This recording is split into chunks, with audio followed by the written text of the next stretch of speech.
अस्सलाम वालेकुम guys, welcome back to my channel. मेरा नाम है आसिफ अली। उम्मीद करता हूँ आप सब लोग खैरियत से होंगे। आज की वीडियो में बात करेंगे बांग्लादेश और म्यांमार के दरमियान होने वाले बॉर्डर तनाज़े की। बांग्लादेश और म्यांमार के दरमियान रोज़ाना की बुनियाद पे कशीदगी बढ़ती जा रही है, क्योंकि म्यांमार अपनी एंटी बांग्लादेश एक्टिविटी से बाज नहीं आ रहा और वो बांग्लादेश की हदूद की खिलाफ वर्जी कर रहा है, बांग्लादेश पे मार्टर शेल गिरा रहा है और बांग्लादेश पे उसकी बुरी निगाह है। बिल्कुल इसी तरह जिस तरह भारत और पाकिस्तान के ताल्लुकात हमेशा ख़राब ही रहते हैं और बॉर्डर पे टेंशन ही रहती है, अब म्यांमार बॉर्डर पे टेंशन क्रिएट कर रहा है और बांग्लादेश से उलझने की कोशिश कर रहा है। बांग्लादेश और म्यांमार के दरमियान कशीदगी बढ़ने की सूरत में फ़ायदा किसी को भी नहीं होने वाला, पूरे साउथ एशिया को इससे नुकसान हो रहा है। रशिया और यूक्रेन की वार आपके सामने है। जब दो मुल्कों की लड़ाई होती है तो उसमें दूसरे मुल्क भी उन मुल्कों को सपोर्ट करते हैं, जिससे वो लड़ाई बड़ी शक्ल इख्तियार कर लेती है। और बांग्लादेश और म्यांमार के भी काफ़ी सारे हमदर्द हैं। बांग्लादेश के साथ भी बहुत सी कंट्रीज़ हैं, म्यांमार के साथ भी बहुत सी कंट्रीज़ हैं, तो पूरा एशिया इस जंग की लपेट में आ सकता है। इसलिए आलमी इदारों को, यूनाइटेड नेशंस को और भी जो बड़े बड़े इदारे हैं अमन व अमान के, उनको नोटिस लेना चाहिए और म्यांमार को ख़बरदार करना चाहिए कि वो अपनी एक्टिविटीज़ से बाज आ, क्योंकि अब बांग्लादेश ने क्लियरली मैसेज दे दिया पूरी दुनिया को कि हमारी कोई रिस्पॉन्सिबिलिटी नहीं होगी। अब अगर म्यांमार ने हमारे बॉर्डर की खिलाफ वर्जी की या हमारे इलाके पे शेल गिराने की कोशिश की तो हम भी जवाबी हमला करेंगे, बिल्कुल उसी तरह जिस तरह पाकिस्तान ने भारत को मुंह तोड़ जवाब दिया था। जब भारत के तैयारे बालाकोट में अपने शेल्स गिरा के चले गए थे जंगल में, तो पाकिस्तान ने भी भारत के जनरल को टारगेट किया था और जानबूझ के उससे थोड़ा सा दूर जो शेल्स थे गिराए थे और भारत को क्लियर मैसेज दिया था कि हम आपको तबाह करने की सलाहियत रखते हैं, हमारे पेशेंस को मज़ीद ना आजमाएं। अब बांग्लादेश ने भी क्लियर मैसेज दे दिया है कि अगर म्यांमार की आर्मी हम पे अटैक करेगी तो जवाबी वार के लिए म्यांमार को तैयार होना चाहिए, जो कि बहुत ख़तरनाक बात है। ये किसी बड़ी जंग का पेशखैमा हो सकता है। Let's start the video. 3, 2, 1 start. উত্তেজনা আতঙ্ক বাড়ছে বাংলাদেশ মিয়ানমার সীমান্তে। মিয়ানমারে রাত দিন ভারী অস্ত্রের বিকট শব্দে উদ্বেগ বেড়েছে সীমান্ত এলাকার বাসিন্দাদের মাঝে। সীমান্তের কাছে আকাশে দেখা মিলছে মিয়ানমারের হেলিকপ্টার। মাঝে মধ্যেই যুদ্ধবিমান ও হেলিকপ্টারগুলো বাংলাদেশের আকাশসীমা লঙ্ঘন করে গুলিবর্ষণ করছে। গত শনিবার মিয়ানমার থেকে ছোড়া দুটি মর্টার শেল বাংলাদেশের সীমান্তে এসে পড়ে। চট্টগ্রামের দক্ষিণ সীমান্তে রোহিঙ্গা ইস্যু তো আছেই, সাথে নিরাপত্তা চ্যালেঞ্জ। ঠিক তখনই বৈশ্বিক ঠান্ডা যুদ্ধের উত্তপ্ত আলামত যেন ধেয়ে আসছে নাফ উপকূলে। যদি বাংলাদেশ মিয়ানমার যুদ্ধ হয় তাহলে চট্টগ্রাম সহ বাংলাদেশের কেমন ক্ষতি হবে? এ যুদ্ধে কোন বন্ধু দেশ বাংলাদেশের পাশে থাকবে তা জানাবো আজকের এই ভিডিওতে। চলুন শুরু করা যাক। বাংলাদেশের সাথে বার্মার যুদ্ধ পরিস্থিতি তৈরি হয়েছে কিনা সেই সিদ্ধান্তে যাওয়ার আগে দুই দেশের সামরিক শক্তির বিষয়ে জেনে নেওয়া যাক। গ্লোবাল ফায়ার পাওয়ারের তথ্য অনুযায়ী 133টি দেশের মধ্যে সামরিক শক্তির বিবেচনায় বিশ্বে বার্মার অবস্থান 38তম আর বাংলাদেশের অবস্থান 46তম। বাংলাদেশের এয়ারক্রাফট 177টির বিপরীতে মিয়ানমারের রয়েছে 276টি এয়ারক্রাফট। মিয়ানমারের রয়েছে 187টি যুদ্ধজাহাজ, বিপরীতে বাংলাদেশের রয়েছে 112টি।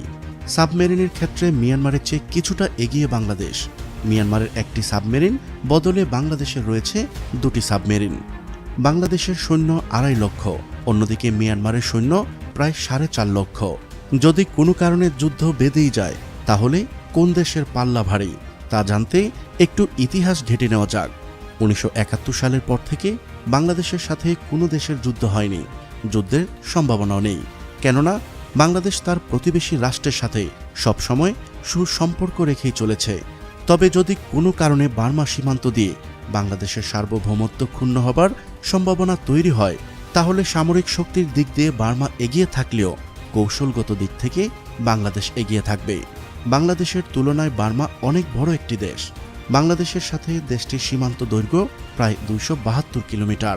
তবে বাংলাদেশ ছাড়াও বার্মার সীমান্ত রক্ষা করতে হচ্ছে চীন, ভারত, থাইল্যান্ড ও লাওসের সাথে। বাংলাদেশের সাথে যুদ্ধ পরিস্থিতি তৈরি হলে বার্মা তার 5টি সীমান্ত অরক্ষিত রেখে বাংলাদেশ সীমান্তে সকল সৈন্য নিয়োগ করবে না। তাছাড়া মিয়ানমার নিজ দেশের কয়েকটি রাজ্যে বিদ্রোহী গ্রুপ রয়েছে যারা সক্রিয়। সেই বিদ্রোহীদের উপর নজর রাখতেও বার্মাকে কিছু সৈন্য সতর্ক অবস্থানে রাখতে হয় সবসময়। বাংলাদেশের সাথে বার্মার বেশ কয়েকবার সীমান্তে সংঘর্ষ হয়েছে।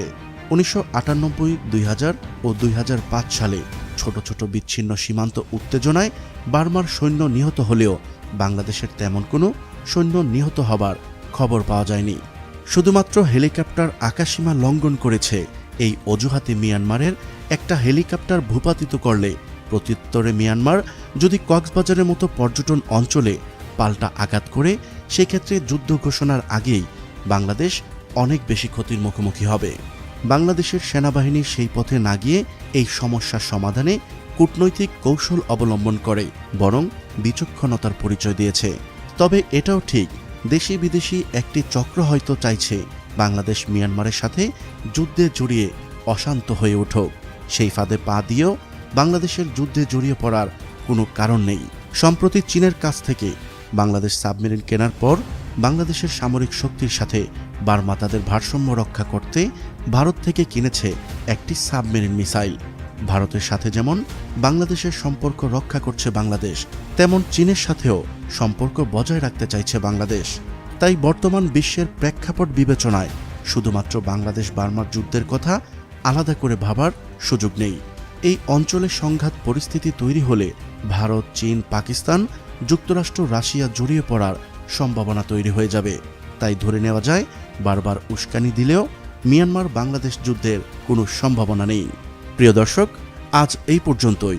শুরু থেকে শেষ পর্যন্ত চেষ্টা করেছি বাংলাদেশ মিয়ানমার যুদ্ধের সম্ভাবনা নিয়ে সঠিক তথ্য উপস্থাপন করতে। কোথাও কোনো তথ্যগত ভুল কিংবা আপনার পরামর্শ থেকে থাকলে তা কমেন্ট করে জানাতে পারেন। নিশ্চয়ই আবারও দেখা হবে নতুন কোনো বিষয় নিয়ে। ততদিন পর্যন্ত ভালো থাকুন, সুস্থ থাকুন। अल्लाह हाफिज़। जैसा कि हमने वीडियो में देखा कि म्यांमार लगातार कोशिश कर रहा है कि बांग्लादेश से उलझे और बांग्लादेश को किसी जंग की तरफ घसीटे। नो डाउट बांग्लादेश के पास भी बहुत अच्छे हथियार हैं और म्यांमार के साथ भी पास भी बहुत अच्छे हथियार हैं।